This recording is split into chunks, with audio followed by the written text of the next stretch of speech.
सांसारिक इच्छाएं और मन का भटकाव। सांसारिक इच्छाएं मानव को हमेशा ही अपने मोह के जाल में फंसाए रखती हैं।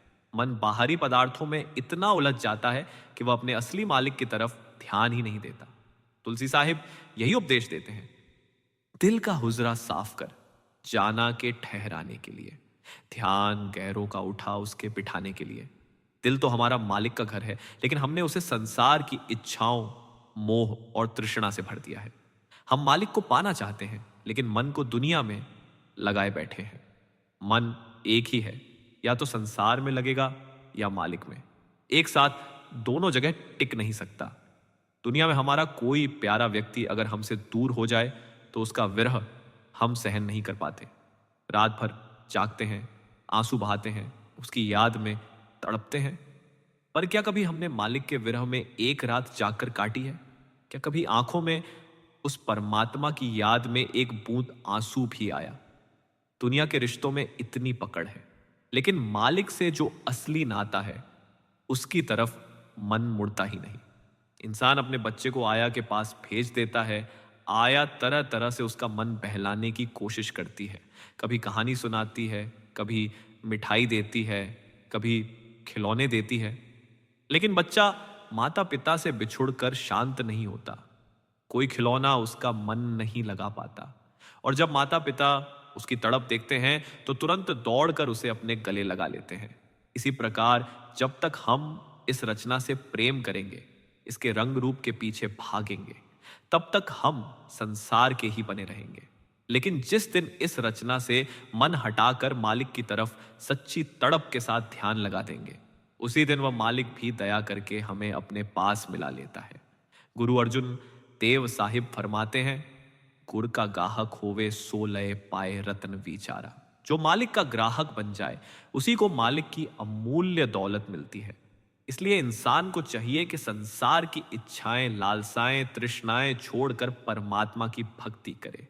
पलटू साहिब इसीलिए समझाते हैं, नाम नाम सब कहत है, नाम न पाया कोय, नाम न पाया कोय, नाम की गति है न्यारी, वही शख्स को मिले जिन्होंने वासना मारी।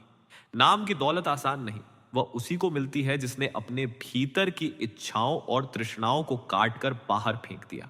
जब तक मन मांगता रहेगा, रोता रहेगा, तृष्णाओं में फंसा रहेगा, तब तक नाम भीतर नहीं उतर सकता।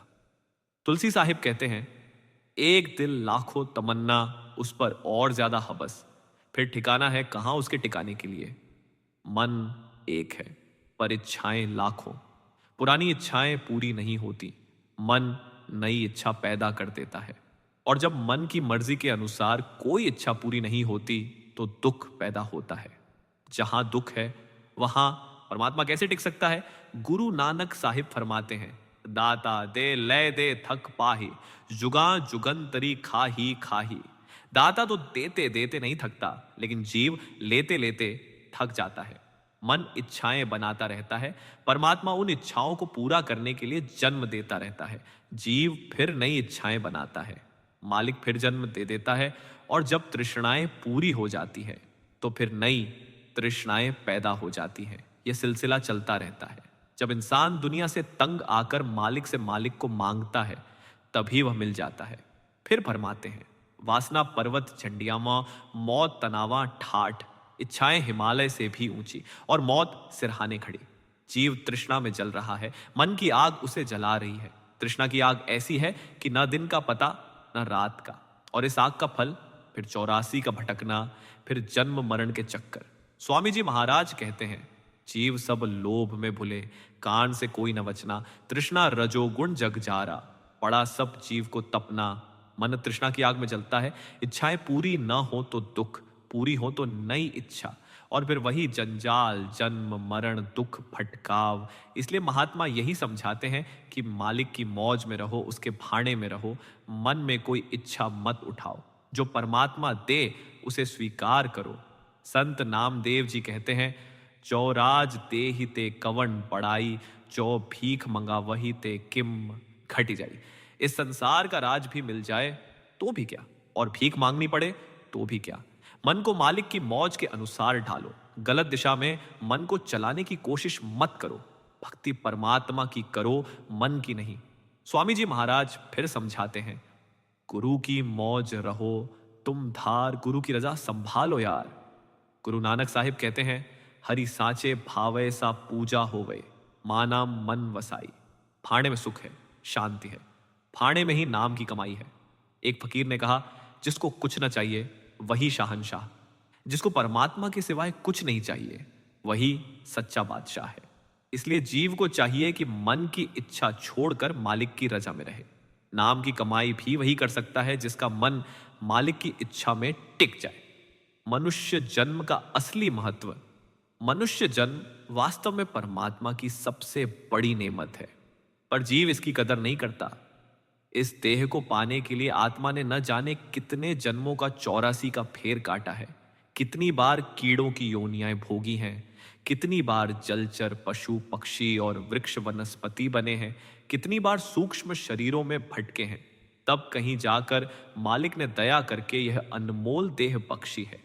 पर अफसोस कि यही मनुष्य जीवन, जिसे ऋषि मुनि दुर्लभ बताते हैं, जीव इसे संसार के धंधों, भोगों और विकारों में खंवा देता है।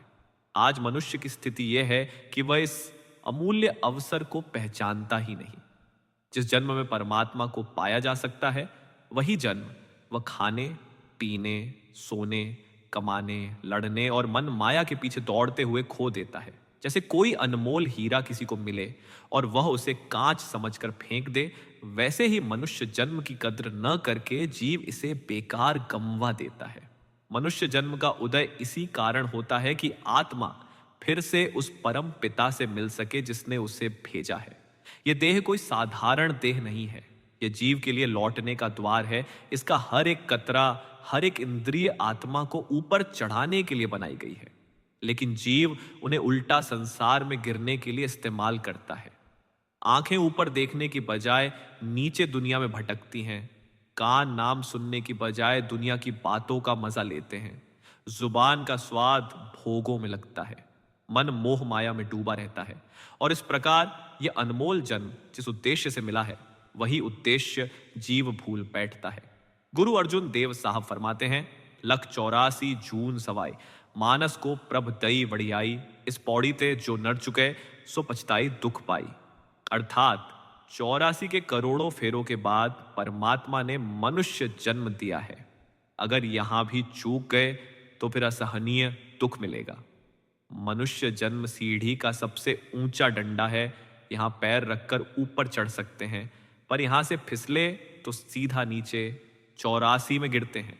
संत महात्मा कहते हैं कि मनुष्य जन्म वही है जिसके माध्यम से जीव अपनी वास्तविक मंजिल तक पहुंच सकता है। बाकी सभी योनियां केवल भोग की हैं, वहां कर्म भुगतने हैं, आगे बढ़ने की कोई शक्ति नहीं। केवल मनुष्य ही ऐसा प्राणी है जिसमें विवेक है, भक्ति की क्षमता है, ध्यान की सामर्थ्य है, नाम की कमाई की योग्यता है। गुरु अर्जुन देव साहब का ही वचन है, कई जन्म भय कीट पतंगा, कि न जाने कितनी योनियां भोग कर, कितने शरीर बदलकर, कितनी कठोर भटकन सहकर आखिर आत्मा को यह देह मिली है। और अब भी अगर जीव भक्ति न करे, नाम न कमाए, अंदर ध्यान न लगाए, तो इससे बड़ा दुर्भाग्य और क्या होगा। मौलाना रूम भी यही फरमाते हैं कि मैंने न जाने कितने रूपों में, कितनी जातियों में जन्म लिया, कितने पेड़ों पर फल बना, कितनी बार धरती में सब्जी बनकर उगा, तब कहीं जाकर यह मनुष्य जन्म मिला। फकीरों ने भी लिखा, कभी मैं घास बना, कभी पेड़ों पर फल बना, कभी वनस्पति बना, कभी जानवर की योनियों में भटका, और आज जाकर यह अनमोल जन्म मिला। इसीलिए कबीर साहिब समझाते हैं, मानस जन्म दुर्लभ है, मिले न बारंबार। जैसे तरवर से पक्का फल गिर पड़त नहीं डार, जैसे पेड़ से पका फल एक बार गिर जाए तो फिर पेड़ से नहीं जुड़ता, वैसे ही मनुष्य जन्म एक बार हाथ से निकल जाए तो फिर करोड़ों युगों तक नहीं मिलता। और स्वामी जी महाराज भी यही समझाते हैं, मिली नर देह यह तुमको, बनाइयो काज सुहावना, पछो मत पायो इस जग में, जानियो रैन का सुपना। यह दुनिया रात के सपने की तरह है, जब तक सपना चलता है आदमी उसमें पूरी तरह डूब जाता है, हंसता है, रोता है, डरता है, लालच करता है, पर जगने पर पता चलता है कि सब झूठ था। इसी तरह यह संसार का जीवन भी है। जब मौत आ जाती है तब समझ आता है कि चाहे जितनी दौलत, जितनी ऐश विलास, जितना नाम दाम इकट्ठा कर लिया हो, सब यहीं रह गया। इसीलिए संत कहते हैं कि इस अमूल्य समय को संसार में मत बर्बाद करो। दुनिया मिलनी जुलनी है, ये कर्मों का भोज है। ये सब तो पिछले जन्मों में भी मिलता रहा है। खाना पीना, घर परिवार, शादी ब्याह, धंधा व्यवसाय, ये सब तो हर योनि में किसी न किसी रूप में मिलता ही था। पर भक्ति, नाम, ध्यान, ये केवल मनुष्य में मिलते हैं। जो चीज पशु पक्षियों को नहीं मिलती, देवताओं को भी नहीं मिलती, वह अवसर आज हमारे पास है। लेकिन जीव भोगों में ऐसा डूबा है कि मौत को भी भूल बैठा है। रोज देखता है कि लोग जाते जा रहे हैं, पर समझता है कि मौत दूसरों के लिए है, मेरे लिए नहीं। गुरु नानक साहिब कहते हैं, धंध धावत जग फंदिया, ना वस्से विचार, झणन मरण विसारिया, मनमुख मुगद्द कंवार। जीव दिन रात दुनिया के धंधों में लगे हुए हैं और जन्म मरण को भूल बैठे हैं। अपने घर में आग लगी है और हम दूसरों के घरों की आग बुझाने में लगे हैं। अपनी आत्मा तड़प रही है और हम दुनिया को खुश करने की कोशिश में लगे हैं। स्वामी जी महाराज भी समझाते हैं कि मौत से कोई नहीं डरता, न ही जम का भय है। आदमी समझता है कि सब ठीक ठाक चल रहा है, पर मौत का समय अचानक आता है और सब छिन्न भिन्न हो जाता है। कबीर साहिब कहते हैं, क्या लेकर जन्म लियो है, क्या लेकर चले जोगे। मुट्ठी बांधकर जन्म लिया है, हाथ पसारे जाओगे। ये तन है कागज की पुड़िया, बंद पड़े गल जाओगे। यह शरीर वास्तव में कागज की पुड़िया है, जरा सा रोग लगा कि तुरंत गलना शुरू हो जाता है और आखिर में सब मिट्टी हो जाता है। जो चीज नाशवान है उस पर इतना भरोसा, और जो चीज कभी नष्ट नहीं होती, नाम, भक्ति, ध्यान, उसको हम भूल जाते हैं। इसीलिए महात्मा कहते हैं कि दुनिया की नाशवान चीजों के पीछे मत दौड़ो, उस दौलत की तलाश करो जो साथ जाएगी। उसी को स्वामी जी नाम कहते हैं, जो जन्मों जन्मों तक साथ रहेगी। मालिक की भक्ति सबका आधार है। यही एकमात्र काम है जिसके लिए यह मनुष्य जन्म मिला है। बाकी सब तो सपने की तरह है, न हमारे साथ आया था, न हमारे साथ जाएगा। वास्तव में महात्मा हमें बार बार यही समझाते हैं कि जिस तरह दुनिया की यह पूरी काया मिट्टी, पानी, हवा और अग्नि से बनी है और इन्हीं में मिल जानी है, उसी तरह इस शरीर पर जो अभिमान हम करते हैं वह सबसे बड़ी मूर्खता है। जिस देह को हम रूप, सौंदर्य, कपड़ों और सजावट से संवारते रहते हैं, जिस देह के लिए हम सुबह से शाम तक दौड़ भाग करते रहते हैं, वही देह एक दिन 4 जनों के कंधे पर रखी होकर श्मशान की भस्म या कब्र की मिट्टी बन जाती है। इतना जानते हुए भी मनुष्य का मन धोखे में पड़ा रहता है। उसे लगता है कि यह शरीर स्थायी है, ये रिश्ते स्थायी हैं, ये दौलत स्थायी है, ये शोहरत स्थायी है, जबकि सत्य इसके बिल्कुल विपरीत है। मनुष्य जन्म का उद्देश्य इन अस्थायी वस्तुओं को स्थायी मानकर पकड़ना नहीं, बल्कि उस शाश्वत सत्ता को पाना है जिसने इस समूची काया को चलाया है। महात्मा बार बार ध्यान दिलाते हैं कि दुनिया के यह रिश्ते, यह मोह, यह अपनापन सब मन की बनाई परछाइयां ही हैं। जैसे 2 यात्री रेलगाड़ी में कुछ समय साथ बैठकर बातें करते हैं, खाना साझा करते हैं, हंसते भी हैं और स्टेशन आने पर अलग अलग दिशाओं में चले जाते हैं। ठीक उसी तरह यह संसार भी एक मंजिलों वाला सफर है। कोई हमारे घर आया, कुछ समय साथ रहा, फिर अपनी मंजिल की ओर बढ़ गया। कोई हमसे पहले चला गया, हम उसके पीछे रोए, लेकिन उसकी रूह वहां जाकर एक नया घर पा चुकी थी। किसी का जन्म हमारे घर हुआ तो हम खुश हुए, लेकिन उसका आना पुराने कर्मों का लेखा पूरा करने के लिए था। यह सब आत्मा के सफर के पड़ाव हैं। न कोई स्थायी मिलने वाला है, न कोई स्थायी छूटने वाला। मनुष्य की भूल यही है कि वह इस अस्थायी संसार में स्थायित्व खोजता है। शरीर, रूप, धन, सम्मान, पद, इन सब में अमरता खोजता है। परंतु कभी सोचा कि जिन राजाओं के नाम पर साम्राज्य कांपते थे, जिन बादशाहों के आदेश पर लाखों सेनाएं चलती थीं, आज उनकी कब्रें भी ढूंढनी मुश्किल हैं। इतिहास में नाम बचे हों तो भी वह केवल कहानी है। उनके लिए अब कोई सम्मान या मान नहीं रह जाता। स्वयं स्वामी जी महाराज समझाते हैं कि यह दुनिया एक रंगमंच है। यहाँ हर कोई अपना अपना रोल करता है और समय पूरा होने पर मंच छोड़कर चला जाता है। मंच बदलता रहता है, सह अभिनेता बदलते रहते हैं, पर आत्मा का सफर आगे बढ़ता रहता है। मन जितना इन बातों को सुनता है, उतना ही वह और अधिक चाल बुनता है। कभी कहता है थोड़ी और कमाई कर लूं, तब आत्मिक मार्ग पर चलूंगा। कभी कहता है पहले परिवार की चिंता कर लूं, फिर मालिक की तरफ देखूंगा। कभी कहता है पहले जवान हूं, अभी भक्ति करने की क्या जरूरत है, बुढ़ापा आएगा तब कर लूंगा। लेकिन महात्मा इन सब चालों को पहचानते हैं। वे कहते हैं कि मनुष्य को यकीन ही नहीं कि कौन सा सांस आखिरी है। जो सांस अभी चल रही है वही यदि टूट जाए तो फिर मनुष्य कौन सा समय पाएगा।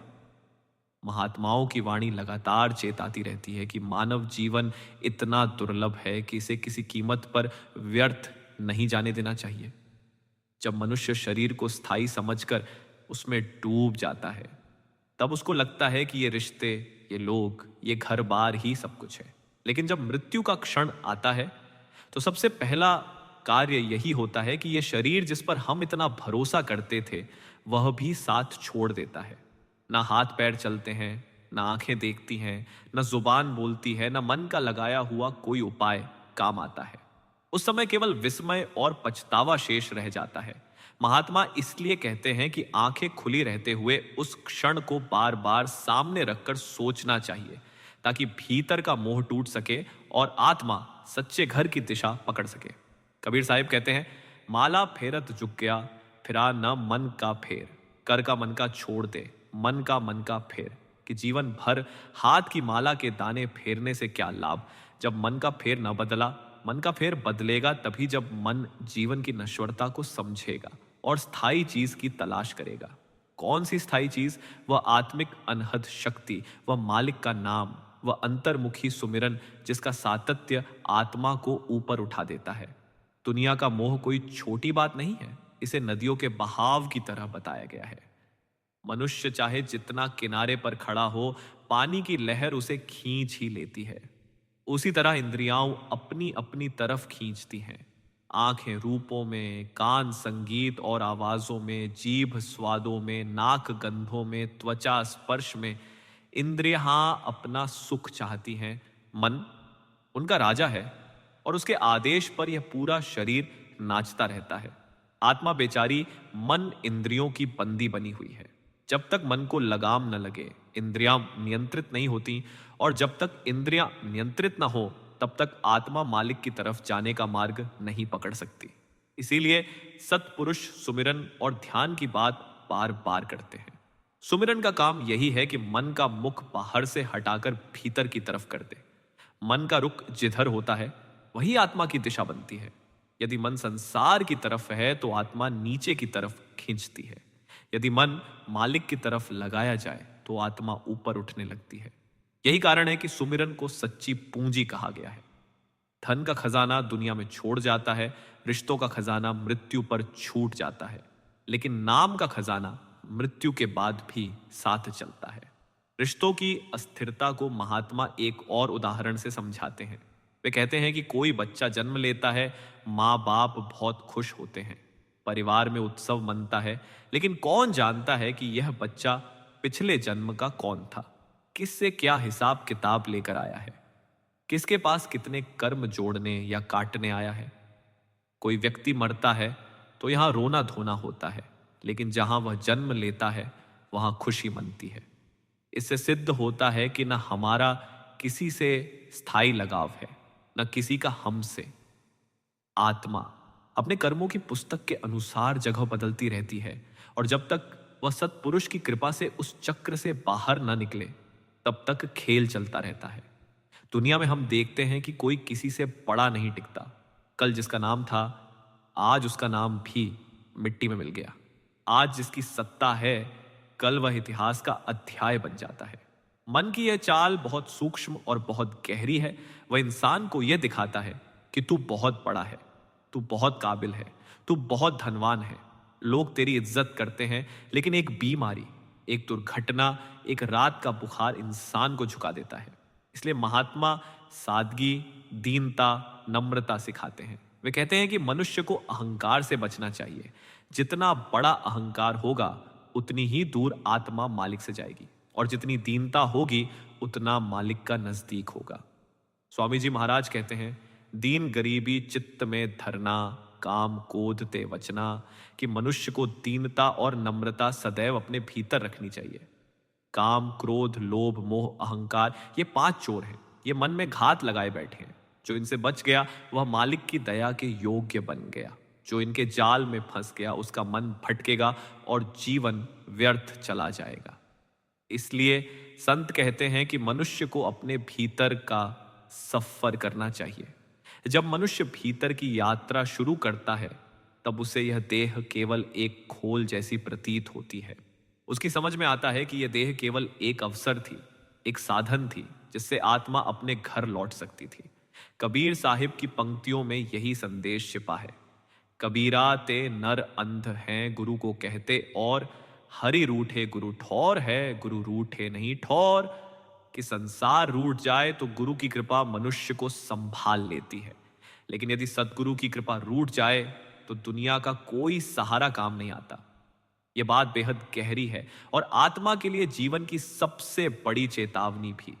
इसलिए महात्मा इसी पर जोर देते हैं कि मनुष्य को मालिक के सुमिरन से कभी विमुख नहीं होना चाहिए।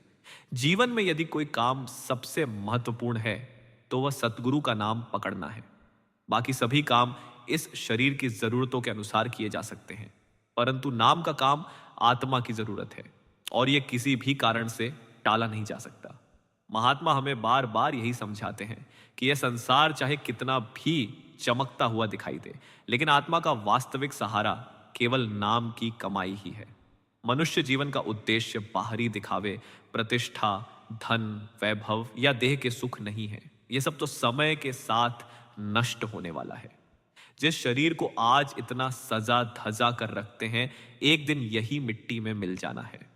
लेकिन नाम की कमाई, सच्चे भाव से किया हुआ सुमिरन और हृदय की विनम्रता, ये आत्मा के साथ चलने वाले धन हैं। महात्मा कहते हैं कि मनुष्य के चोले में बैठकर मन में दीनता, कृतज्ञता और नम्रता रखनी चाहिए, क्योंकि घमंड और अहंकार तो परमात्मा से मिलने के मार्ग में सबसे बड़ा कांटा है।